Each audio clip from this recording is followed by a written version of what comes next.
How you doing, fight fans? EJ Boxing Live here for the Caribbean greatest fighters of the decade. So we're on to into the 60s now, and the first time the two Caribbean fighters from Cuba and one from the Virgin Islands are gonna battle for the undisputed welterweight championship of the world, yeah, to gain who's the best in the division. We have Benny Kid Paret from Cuba, obviously the Cuban fighters coming from Kid Chocolate, coming from Kid Gadland, and now they're Benny Kid Paret. And obviously from the Virgin Isles we have Peter Jackson, the Black Prince, and obviously now Emile Griffith is coming through, obviously much more years later, to see who's going to be best in the world as well. So this is the first time rivalry Caribbean fighters are actually going to war. Even though people label Emile Griffith as America, he basically fights out of New York, but he was born in the Virgin Islands and he still has the Caribbean accent. So this is the first two Caribbean fighters, and what ensued was something that the boxing world still talks about to today. The fight, they've had I think there's 3 fights between each other, and constantly Benny Kid Paret in the fatality that he basically died in the ring. And so basically a documentary coming up, you're gonna see that, and basically I'll give my opinion after it. So enjoy Benny Kid Paret versus Emile Griffith for the undisputed welterweight championship of the world. This was the case with Kid Chocolate at the end of the 20s, with Kid Gavilan in the 40s, and with Benny Kid Paret in the early 60s. Paret became world welterweight champion and then defended his title against Emile Griffith. This contest between a Cuban and an American left its mark on boxing's history. Benny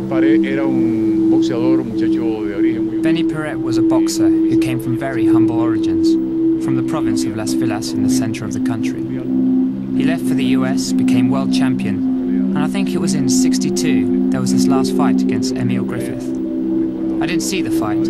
I remember hearing it on the radio, but I did see photographs and other images of it on film afterwards.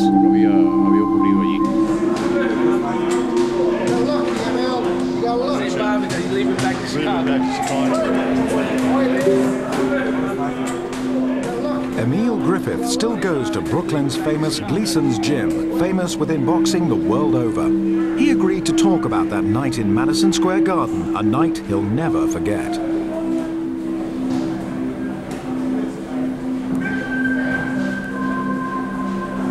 I admire this man. This guy will always be a champion. Everybody's hot in here. We love this man here. Thank you. Paret and Griffith had fought twice before. Each had won one fight. Paret was a flashy fighter. Cuban flashy. He was in our mind. It was almost, they fought with a beat. Samba, rumba, you know, they came in dancing. The 25-year-old champion was born in Cuba but now lives in New York and has applied for U.S. citizenship. Emile Griffith was a workmanlike fighter, one of the greatest of all time. He had shoulders you could serve a sit-down table for 6 on.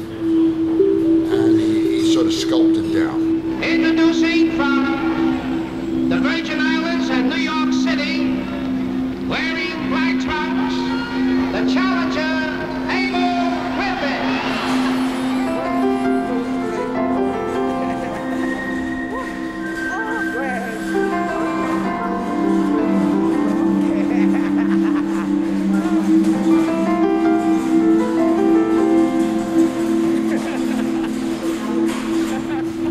Their third fight in '62. Benny Kid Paret at the weigh-in had called him a American, faggot, a gay man. Well, this is an unforgettable fight. I was there. I covered the whole scene of that fight. I remember the weigh-in. They have a weigh-in before every fight, of course. In the weigh-in, Griffith was visibly angry, but he really got angry when Paret patted him on the back, you know, on his trunks, and with insinuations. And Emile got off the scale, and he said, "If you do that again, we're going to fight it right here." Usually, fighters do that to gain publicity, so they can sell tickets. You know, Muhammad Ali did that all the time. But in this case, Emile Griffith was furious. He never did those things anyway. He was a serious fighter, and he was just a professional. I didn't go in there with intention to hurt him. If I wanted to hurt him, I would have hurt him in the street. I had to wait in front of the public to hurt him. I hurt him in the street. But things happen. God bless. Round one, scheduled for 15. Griffith on the black trunks, Paret and Whyte. The welterweight championship at stake. Now what happened in the ring, and there are many interpretations. First of all, the way that Paret fought, he played possum. To play possum is to pretend you're hurt, to bring in your adversary so now you can land your punches.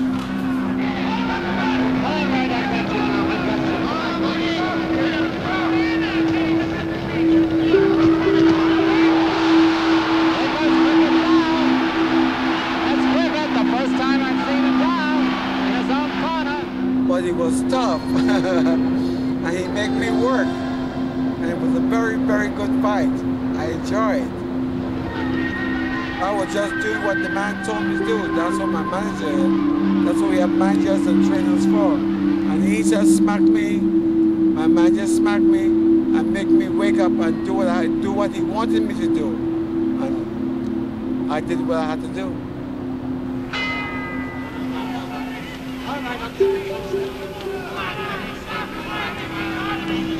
Griffith hit, as I recall, hit Paret with a very good left hand in the corner and right against the ropes. Very good, and it visibly shook Paret.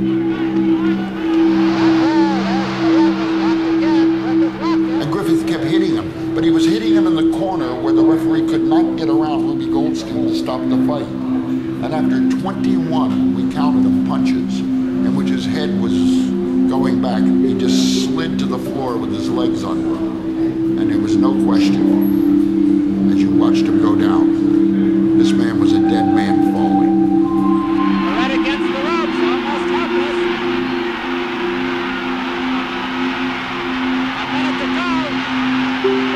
And they're going to stop it. They're going to stop it as Paret sails to the canvas.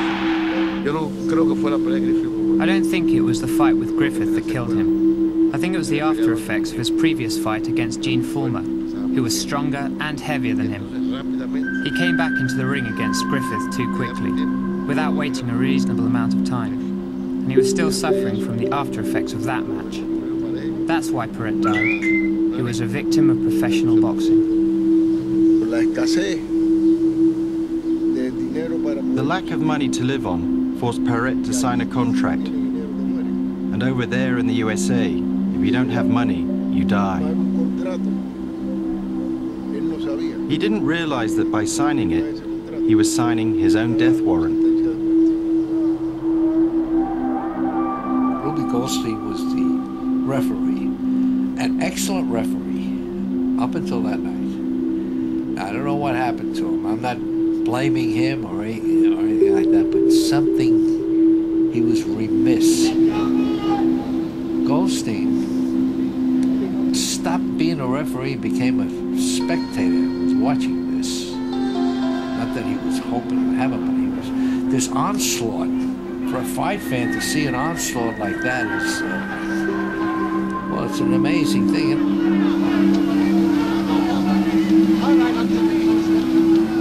It was a boxing tragedy seen on TV. And it basically led, at that point, to the end of boxing on TV in the early 60s. The reaction was so severe that people had seen a man killed on TV. I've had dreams about it, see myself fighting him and everything. Oh man, couldn't sleep nights and all that.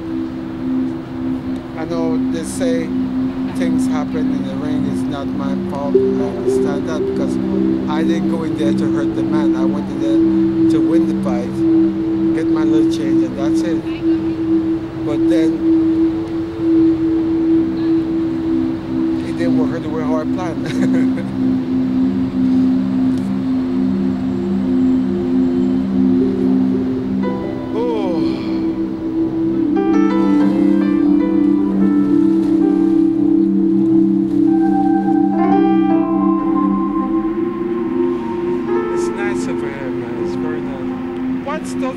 Over there. The Pier 17 over there? Oh, it's Pier 17. Okay, yeah, that's the restaurant.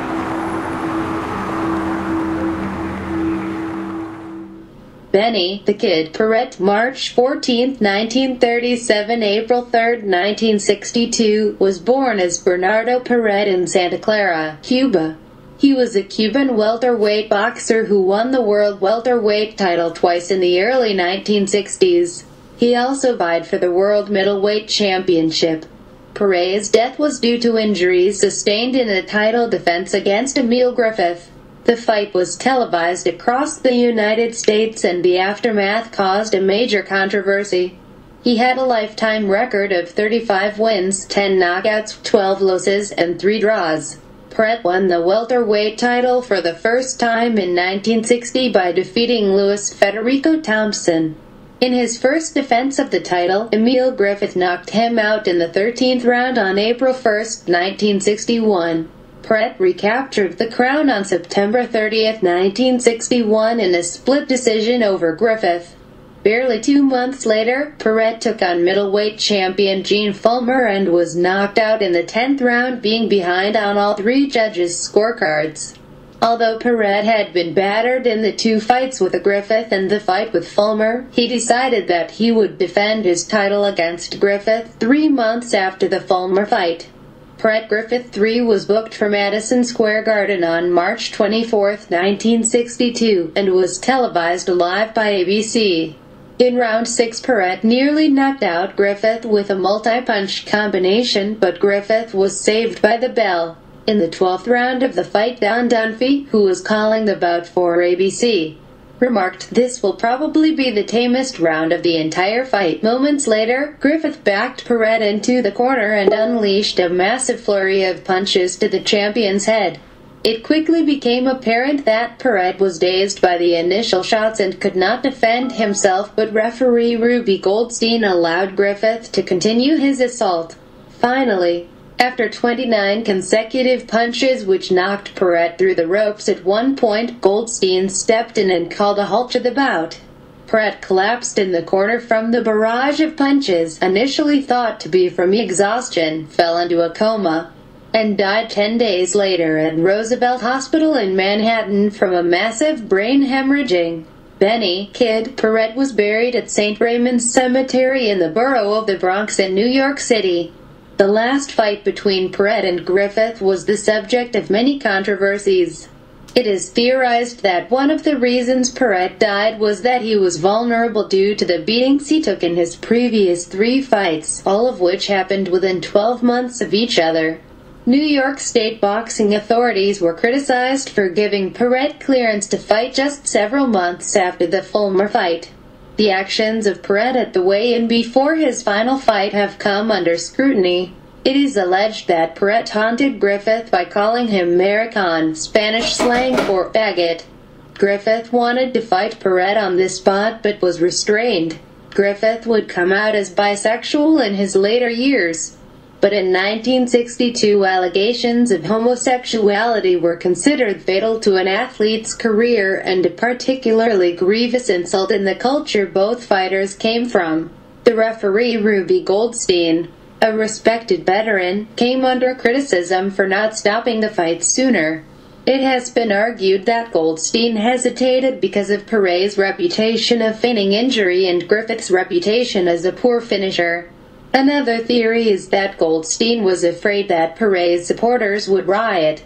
The incident, combined with the death of Davy Moore a year later for a different injury in the ring, would cause debate as to whether boxing should be considered a sport. Boxing would not be televised on a regular basis again until the 1970s. The fight marked the end of Goldstein's long and respected career as a referee, as he was unable to find work after that. The fight was the centerpiece of a 2005 documentary entitled Ring of Fire. The Emile Griffith story. At the end of the documentary, Griffith, who has harbored guilt over the incident over the years, is introduced to Paret's son. The son embraced Griffith and told him he was forgiven. Wow, man. That's Benny Kid Paret. It was a great champion, man. Them days, they just let things go on. People talk about the golden age of boxing, man, but people gotta understand, like, need to know when to stop, man. Like, they let the kid go in there, Gene Former and all them guys there, you know, knockouts, and go in there, and like, this accumulation. He had poor managementship. They didn't look after the kid.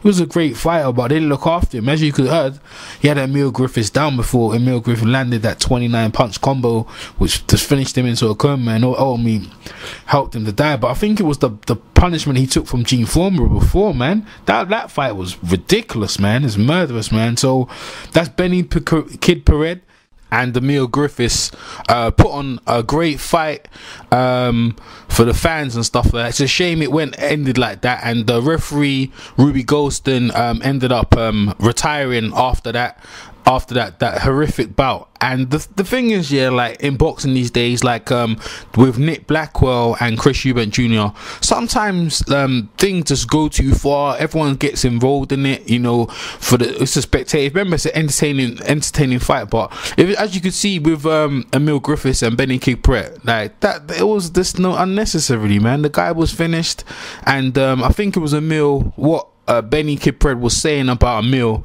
Mohican, the homosexual slurs that Emile was just throwing punches, but it was the referee's job at that point to jump in and stop the fight. And the referee Ruby Golston, he blamed himself. That's why he retired and stuff. So, you know, but the Caribbean fighters, the two of them are both basically greats, from Cuba, Benny Kid Paret, and also from the Virgin Islands, Emile Griffiths, first ballot Hall of Famer. Benny Kid Paret in Cuba, I think he's quite revered in Cuba as well. I'm not too sure if he's in the Hall of Fame. Maybe he probably should be, but just poor management putting him back in there after he had a hard fight with Gene Former. And but that's the days they fought a lot them days there, you know. It was nothing in it. It's like, oh, you ready to fight, you're in shape, and this and that. A guy looked alright, but you know, if they done a proper doctor scam, but I don't know if they had scans them days. Maybe he wouldn't have got in the ring that day. But it's a shame it ended that way. But the rivalry of them two, they put on epic fights, and Emile Griffith was never the same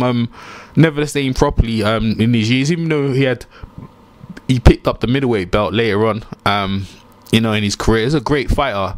It's a shame we never got to see where Benny could have ended up. He could have probably ended up fighting Emile again if he was probably at a middleweight. But so I hope you guys enjoy the Caribbean greatest fighters of the decade. This is Emile Griffiths and Benny Kid Paret, Cuban versus the Virgin Islands. This is the first Caribbean island rivalry fight. Really good one. So hope you guys enjoy it. I'm EJ Boxing Live, and I'll catch you on the next one. EJ Boxing Live here. EJ Boxing Live here. Buster Douglas Maximum. Buster Douglas. The fat bump. The leather.